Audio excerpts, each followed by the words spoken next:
Hi everyone welcome back to my mini blog. मु आउ दासाबु आज बाहरी पड़थिलु टिके बाहर को जिबा पई। देखु नांते केमिति सोईचंती। तुम बाबू जीवनी जान तो सुंदर देखा मो स्वामी किणी देछनी तो आगु तो सुंदर देखा मते रेडी हबा पई कही निजे इथि केमिति विष्णु शयन रे सोईचंती आउ खट्टी करूचंती देखंतु।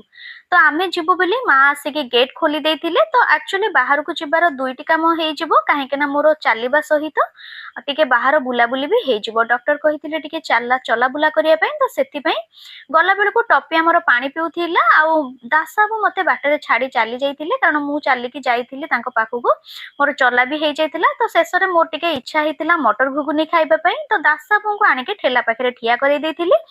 क्रेविंग्स मोर होउजे किंतु फास्ट टेस्ट टा किंतु दासाबु करिवे। तो दासाबु तांकर फास्ट टेस्ट कर देथिले तापर सेकंड रे मु भी खाइथिली। एक्चुअली घुगुनीटा बहुत टेस्टी लागुतिला सांग माने।